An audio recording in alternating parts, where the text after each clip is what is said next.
Welcome back to my how-to videos, and I'm going to show to you how to set up for incline today.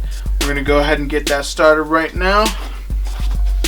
And first of all, it's all the way folded up. Go ahead and just pull it out like that. That automatically goes down like that. Let's pull it toward the wall a little bit.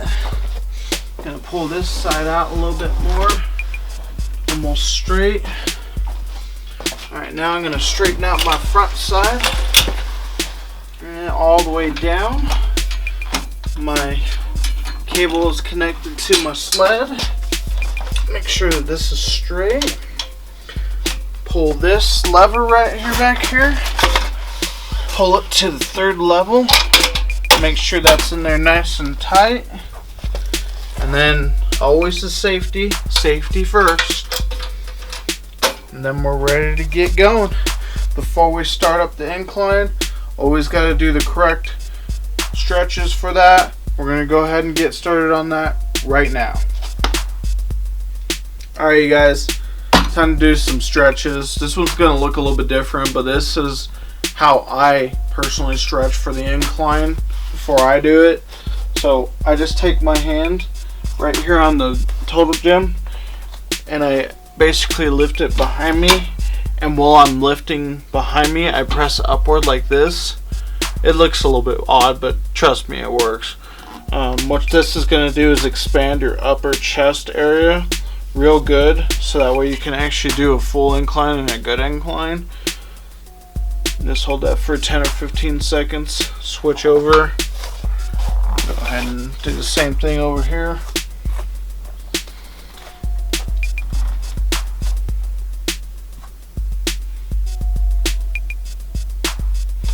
Alright, now for this one, my elbow is going to come on the actual machine here, like this. I'm going to pull my butt back a little bit and just lean forward.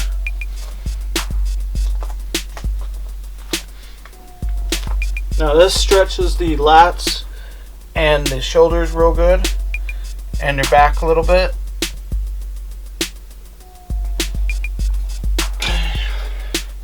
Off of there.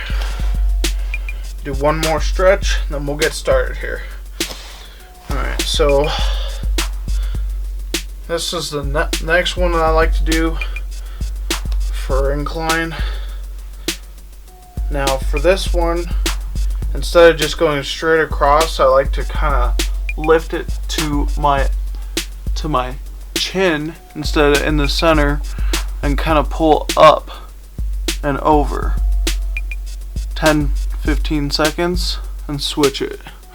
Now what this is going to do is, instead of being in the middle of your chest and just stretching right here in the lower area, when you increase it like that, it's actually going to stretch more of the upper areas of the muscles and the backer areas of the muscles for the triceps, back and shoulders, and you're also going to be able to feel it a little bit in your upper chest area. Alright, get this started. Now this is how I personally set up for the incline. Once again, sit all the way at the end of the total gym sled. Push up with your feet,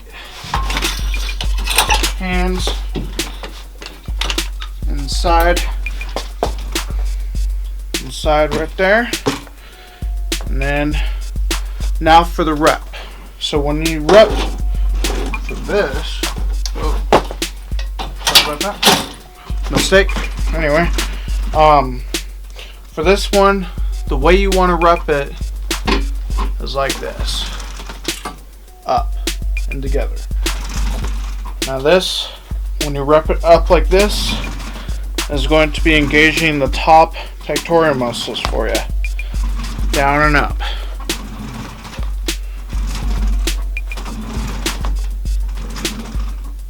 Face forward. Back as straight as you possibly can get it. And together. Now for proper breathing, obviously When you come up for the rep, you're gonna breathe in. You come back down for the rep, you're gonna breathe out.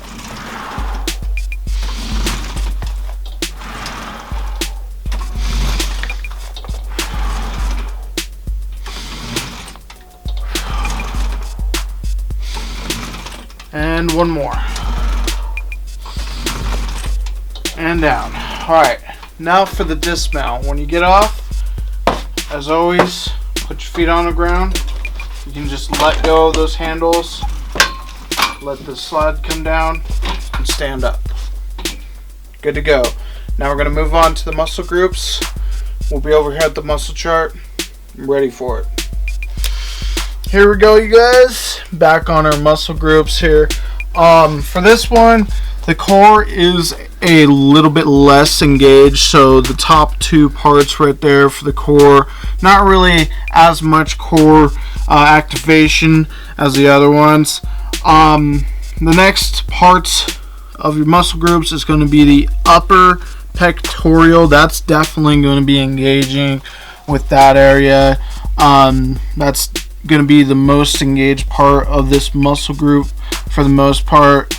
And then the mid pectoral, not so much, a little bit less than the upper.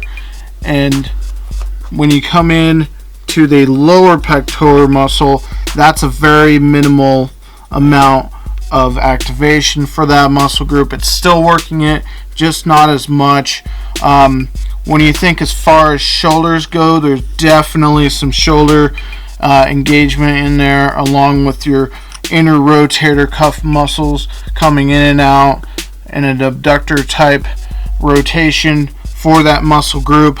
You're going to have a little bit more in the bicep area than usual, since you're pushing upward and toward yourself, so it's going to be a little bit more bicep motion than normal.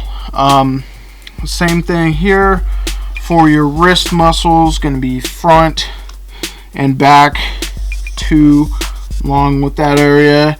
And of course your hand muscles for the gripping strength and stuff like that, so that's going to help you with your grip strength, your overall wrist strength and stuff like that.